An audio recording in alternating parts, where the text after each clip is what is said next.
స్కూల్కి వెళ్ళవా? ఏం చేస్తా? ఇంకా పనులు చూసుకుంటా. ఏం పనులు చూసుకుంటా? గేదె పనులు ఏమన్నా చూసుకుంటా. గేదెలు లేవుగా మనకి. కొనమని చెప్పు. ఎవరిని? డాడీని. సరే గేదెలకు ఏం చేస్తా? పాలు చేస్తా ఉంటా. పేడకాలు ఎత్తాలి. నేను ఎత్తను. మరి గడ్డి కూసురావాలి, నీళ్లు పెట్టాలి. నీళ్ళు పెడతా.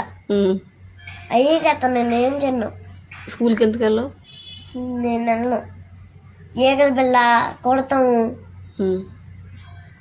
సరే ఇప్పుడు స్కూల్కి వెళ్ళను అంటావు. అవును. సరే మరి గ్యాలు ఉంటే టాయిలెట్ పోస్తుంది, పేడేస్తుంది, అన్నీ చెయ్యాలి. చెత్తవా? టాయిలెట్ పోతే ఎందుకు? ఏం చేస్తాం? క్లీన్ చేయాలి గంతా. ఎక్కడ చేస్తాం? ఎక్కడ చోట వేసుకో. నువ్వేం చేస్తా? నువ్వు గంపలం ఎత్తితే నేను తీసుకెళ్ళి బయట పడేసి వస్తా.